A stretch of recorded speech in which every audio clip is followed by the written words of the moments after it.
জয় গুরু দর্শকবৃন্দ, welcome back to my YouTube channel divine blogs. Divine ব্লগসে আপনার সবাইকে স্বাগত জানাচ্ছি। আমি সরজিৎ ঘোষ। বন্ধুগণ,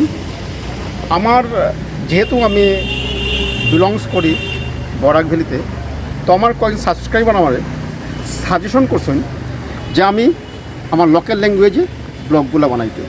তো বন্ধুগণ, আজকের থেকে আমি আমার যত ব্লগ বানাইমু আমার লোকাল ল্যাঙ্গুয়েজে বানাইমু।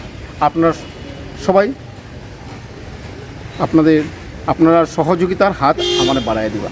তো বন্ধুগণ, আপনারা নিশ্চয়ই আসি দেখতে পাইরা এবং বুঝতে পাররা যে আজকে আমি এমন এক জায়গায় পৌঁছাইছি যেটা করিমগঞ্জের বাংলাদেশ এবং আমরা ভারতের বর্ডার।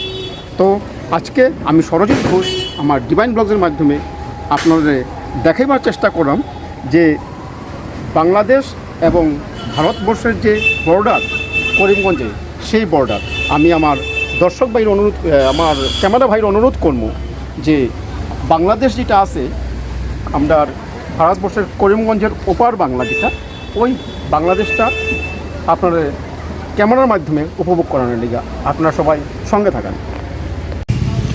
দর্শকবৃন্দ, আপনারা দেখতে পাইরা যে হোয়াইট কালারের যেটা বর্ডারটা আছে ওটা বাংলাদেশের ওয়াল, ওটা বাংলাদেশেই। ওই জায়গাটার নাম কয় দর্শকবৃন্দ জকিগঞ্জ। আপনারা দেখতে পাইলে ওখানে বাংলাদেশের মানুষগুলা হাঁটাহাঁটি করে। এখানে আপনারা দেখতে পাইলে একটা টঙ্গি ঘরের মতো, যেখানে তারা বিডিআররা হয়তো সম্ভবত পাহারা দেয় এখান থেকে। ওটা বাংলাদেশ। আপনারা দর্শকবৃন্দ উপভোগ করুন। এই যে লোকটা হাঁটের, এটা বাংলাদেশি লোক এবং এটা ওয়ালটা বাংলাদেশের ওয়াল।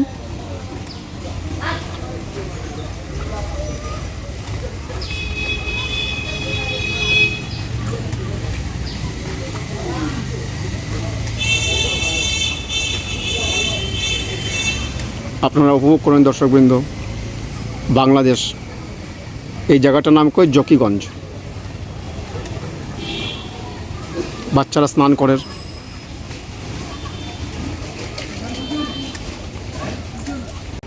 বন্ধুগণ, আপনারা নিশ্চয়ই অবগত আছেন যে বিগত কয়েকটা দিন ধরিয়া যে বাংলাদেশের যে ছাত্র আন্দোলন চলে, ওটা ছাত্র আন্দোলনের মতো করা উচিত।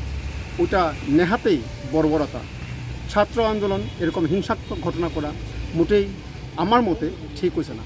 আপনারা যেখানেই থাকবা সুন্দর থাকবা, সুস্থ থাকবা, ভালো থাকবা, এই বলিয়া আজকে আমি আমার ডিভাইন ব্লগস এখানেই সমাপ্ত করলাম। আর আপনার সঙ্গে আবার আমার নেক্সট কোনো ব্লগে, নেক্সট কোনো জায়গায়, নেক্সট কোনো ঠিকানায় দেখা হইব। আপনারা সবাই ভালো থাকবা। জয় গুরু।